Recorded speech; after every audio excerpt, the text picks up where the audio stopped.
We really strongly believe that marketing is necessary after you've mastered what's your unique messaging, after you've mastered how do I actually sell, and then you're able to scale that louder, not the other way around.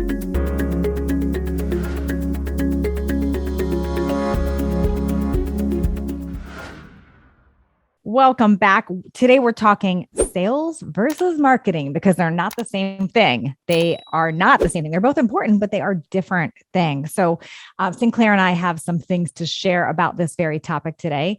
And I want to start with marketing is the idea of how do we reach a lot of people with messaging that will resonate in the hopes that someone will buy. So you have one message that goes out to hundreds of people and you hope someone will say, that's me, and raise their hand and buy. Sales is going deeper. It's understanding who you're talking to, the problem that they have, what you can offer as a solution, and really connecting with somebody. And when you really can connect, it makes it a lot easier because you're not playing the numbers game of I have to talk to so many people and nail this messaging. Instead, I have to go deeper and really understand people's needs and get them moving in the right direction. Yeah, I totally agree with you. I think a way to sum that up is to say, just to really make it clear for folks, is your marketing is your messaging, right? Your marketing is education, whereas sales itself is actually problem solving. Sales is actually already stepping in to serve people because you're right there in their perceptual position with them and you're starting to unpack what their needs are. Right. Yes. And I'm going to give a little example. And I've told this from stage many times, but this example really seals it with what this means. But you know, those little mall kiosk, Sinclair, I know you're familiar with those. You walk in a mall and you see those little kiosks in the middle of it and they're selling hair clips or straighteners or whatever the heck they're selling. Well, I want you to imagine you're walking through the mall and somebody's standing there in their kiosk and they're like, hey, I'm selling jeans. I'm selling jeans. Do you need jeans? Do you need jeans? If they ask 100 people, some people ignore them. A lot of people might be mad or walk away or whatever. If you ask 100 people, someone might happen to need jeans. Okay, that's marketing. Now, if we were to change that around a little bit and they're sitting in their kiosk and you walk by and they say, wow, I love your outfit. That's amazing. Tell me about that. You've got such style there. Well, now the person's probably going to stop and say, well, thank you. And the person strikes up a conversation like, tell me about where you got those, or what do you look for in jeans, or where did you find those? Or gosh, those really make your behind look really good. If you're a woman, you like that comment. But they really strike up a conversation with you and you are receptive because they're actually getting to know you better. And then they find, oh, you said you got your jeans on your vacation last year and you loved them because they were stretchy and they wash really well and they make your behind look great. But now you wish you had a place here that had those. Well, guess what? I've got to tell you, I know you might not have been looking for them today, but I happen to have jeans here that are exactly like that. And they happen to be super discounted today. Do you want to look at them? Because of that conversation, you are much more likely to raise your hand and say yes and try on the jeans and purchase them. That's what's going to happen because they struck up a conversation, they got to know you, and now they're very clear on the problem and a solution for you. Yeah, I think that's the whole point, is that you're actually serving and problem solving with them. You know, you took the time to listen to what their criteria were, and then you met it, right? Now, one thing that's unique about Sinclair and I is both of us have truly used sales in our business. Can you share, Sinclair, a little bit about how that has helped grow your business? Yeah, I think one of the things that people make sales too mysterious. And like you and I both always say, sales is serving, sales is just problem solving, sales is just listening to people.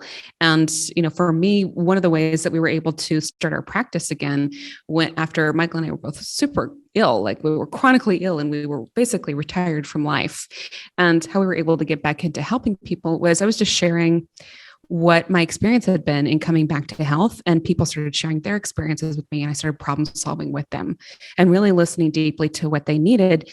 And it just became natural to sell them a package of, you know, how could I help support them in their transformation if they had a similar story to mine? You know, so it wasn't about like broadcasting from the rooftops. It wasn't about like writing 100 blog posts. There's no way I could have done that anyway.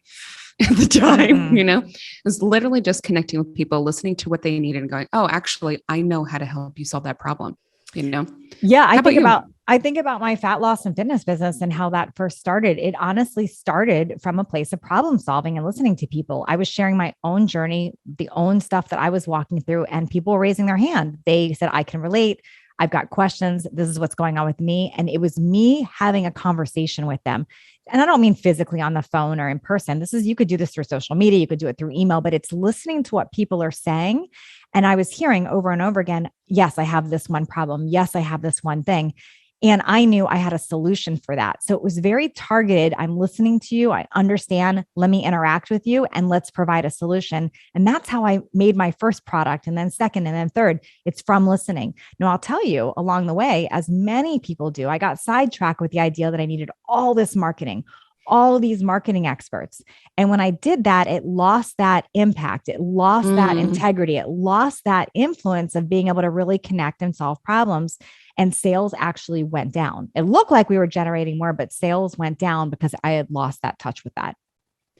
I think this is a really important point for people to hear right now, because we're now like 10 years into this current obsession with marketing. And the title is like, marketing is everything, you know? Yeah. And I happen to strongly disagree with that. You know, when we're online and we're trying to share our message with, you know, a large audience, it's also highly targeted to what you have to offer and who really needs that. It can seem like marketing is the end all be all and you have to give it everything, but you're actually kicking the sale further down the road. And not only is that exhausting for you, it's exhausting your future clients. So you need to give them a way to come in sooner. Yes, I so align with that. And it's interesting, when Sinclair and I first started talking about this podcast and what we love creating together, we talked about, we're not calling it that, but we had talked about calling it disrupting bro marketing, because we look at it as bro marketing. It's like the same theme of marketing that people think they're supposed to be doing, this specific way to write emails, a specific way to say things, the specific questions to ask. And it's starting to look really clickbait, hooks, hit them over the head, blah, blah, blah. Yeah. It doesn't feel authentic. It doesn't make people feel seen, heard, or understood. And they're starting to look at it as marketing. So we really strongly believe that marketing is necessary after you've mastered what's your unique messaging, after you've mastered how do I actually sell, and then you're able to scale that louder, not the other way around. Exactly. Perfecting your sales process, we think, actually comes first. And then, you know, using your marketing to fine tune and broaden your reach for everybody after that. Yeah. So in summary, we don't love bro marketing. Sales first, and then scale it with marketing later.